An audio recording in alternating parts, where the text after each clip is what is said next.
Napper going to bring it up. He'll take it coast to coast again. Waylon Napper puts it in and gets an early lead in this overtime period for the Patriots. And that's what they were hoping for at the end of regulation. But he had the ball knocked loose. Landon Kirkwood, he's been a hand for these Seahawks. Anderson, though, made a couple big plays late in that second half as well.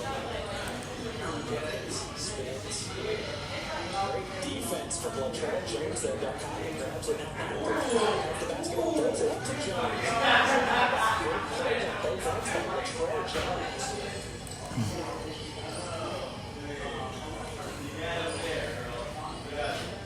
So it was lost though by Delcati, and now Angelo Johnson going to take it all the way, guarded by Kirkwood.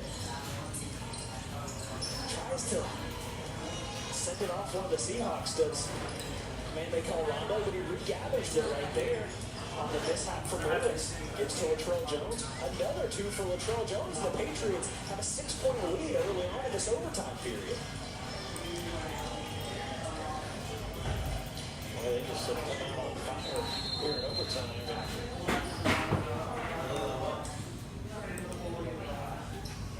And whacked up the floor again. Spot left for Angelo Johnson.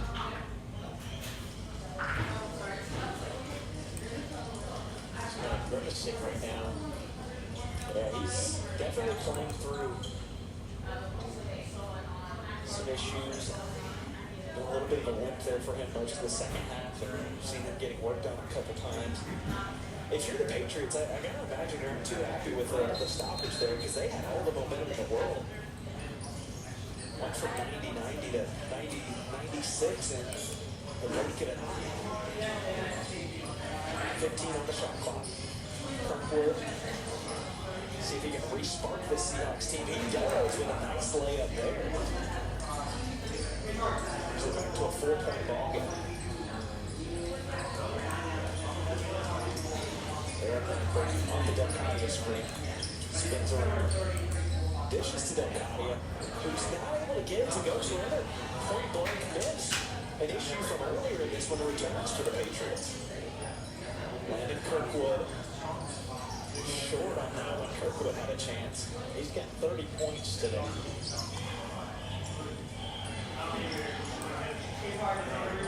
Patriots have to be grateful he didn't hit that one. It was relatively open.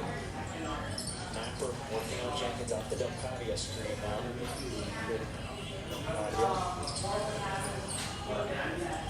Latrell Jones, he tried to go inside, but he was bumped with the splits there. Kirkwood coming in to defend. Got a smile on his face. He may have gotten away with one. There was contact. Timeout called by Brown. Anthony Anderson had done just full run capacity to get that timeout called. Again, Anthony Anderson, 25 plus years in coaching, 22 at the Division I level, and just his second season, he's got Broward to the state tournament for the first time in 10 years.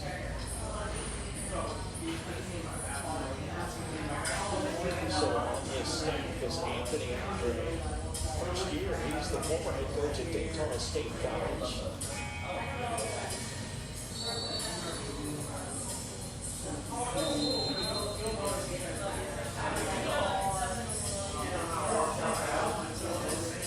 The #1 team for the country looks on. Running out next. Southwestern State College. Gulf Coast, she's also looking on the Broward bench. Both waiting in the tunnel, and I noticed over at the Buccaneers aside, and Central Florida not able to win the game at the end of regulation. You saw them collecting their own aside. They weren't playing. There's nothing worse than being ready to play and having to wait another overtime period. I'm not going to complain about overtime basketball here. Angelo Johnson, long pass up to Rondo. Wanted a backcourt called to the Seahawks, but with 1 second on the shot clock, they had to get that shot off.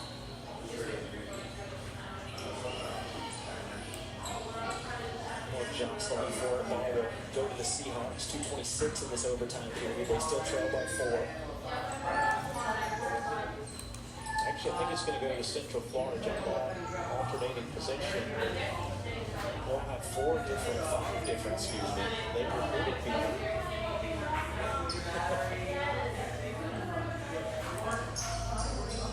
I don't think I've ever seen so many people wrap up the floor in a basketball game.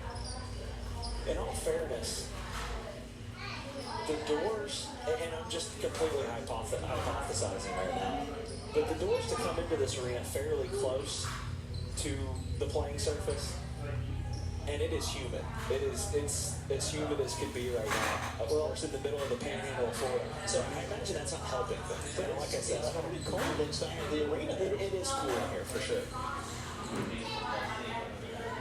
But this is the second of a few days in a row now that have been kind of overcast and kind of foggy and kind of muggy. So I don't, like I said, I don't know how much that affects things, but I imagine it doesn't help with the wetness in this one. Back into play now, Napper. Working on Anderson.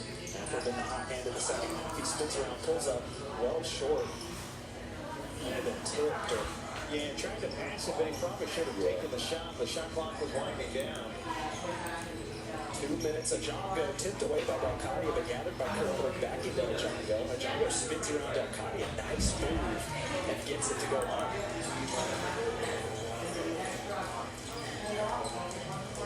A 2-point game, 1:45 left in this one. And our first overtime.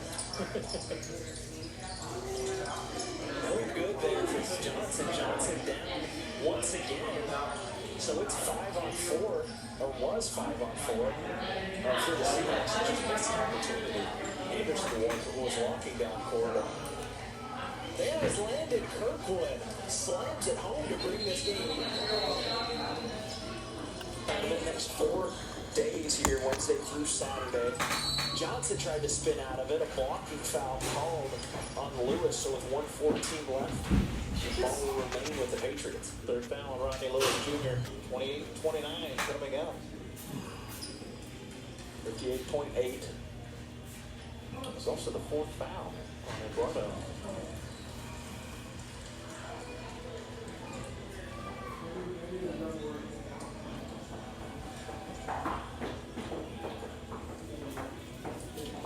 With this one.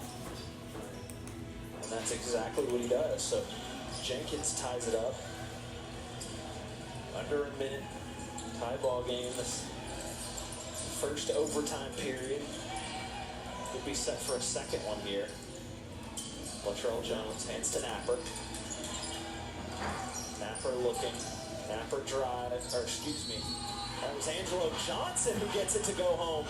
And the end one. Put the ball in the hands of the captain. And it does come out limping. He's battling through it. In the excitement of that, Latrell Jones tried to just pick his teammate right up, and Angelo Johnson goes, wait a second, It seems like every time Johnson's gotten to the floor here in the second half, he's had trouble getting up. 16 points for AJ today.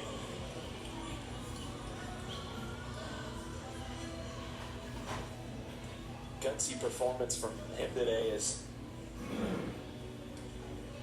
hampered all day by various things. That was the 100th point, by the way, for the Patriots. 77% from the line. That's big.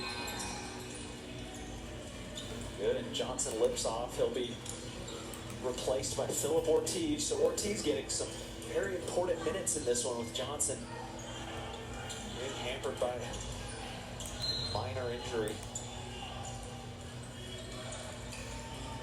Anderson crosses half court, just over 30 seconds. Kirkwood going to take all the way, dish to Ajongo. Nice pass from Landon Kirkwood.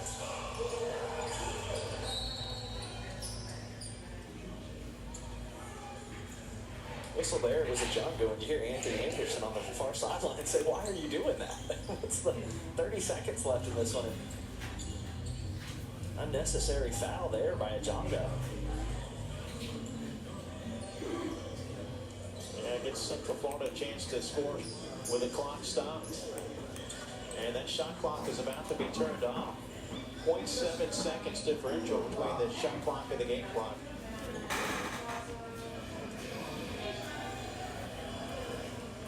It's Rondo, Jaron Williams that's shooting 2. Nails the first. Double bonus for both teams. Williams at 70.6%. As a team, Central Florida shoots 71.8%.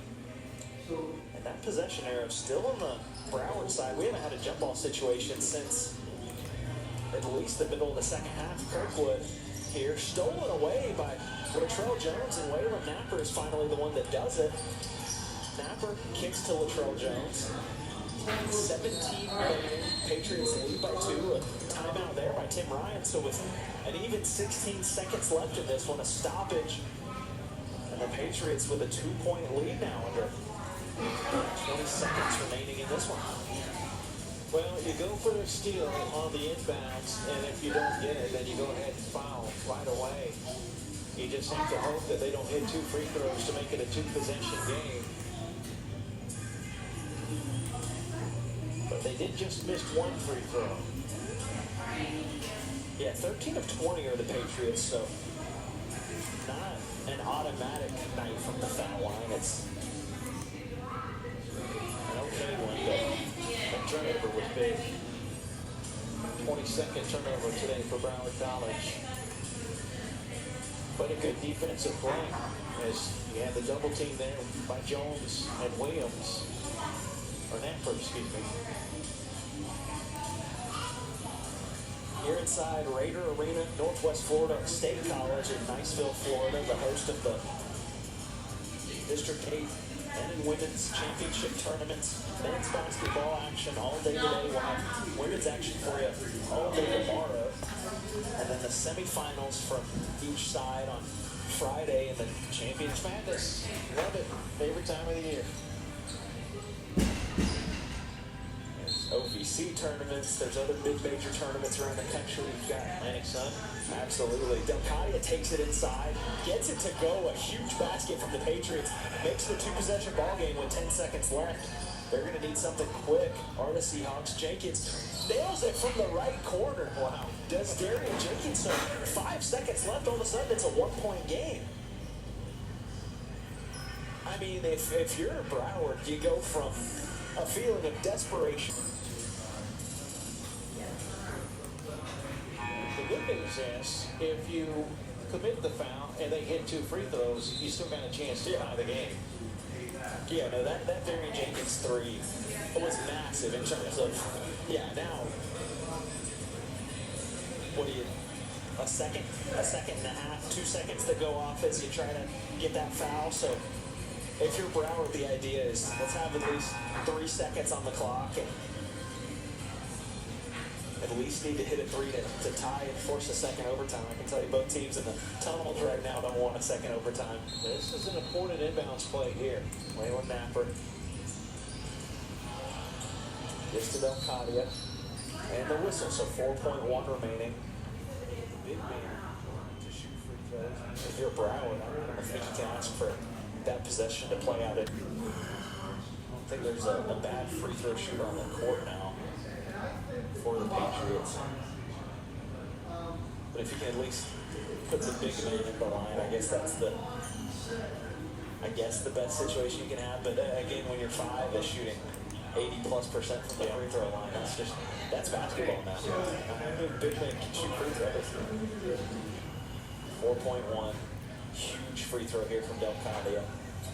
Sophomore gave a thumbs up. First team All-Mid-Florida Conference selection. 4.1. Jenkins bringing it up. 2-1. Jenkins. No good.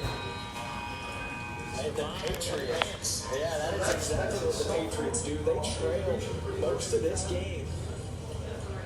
But in the last 5 or so minutes, and then in the overtime period, they really turned it on. So the College of Central Florida, our first winner today. You couldn't ask, as I said before, for a better opening game in this one.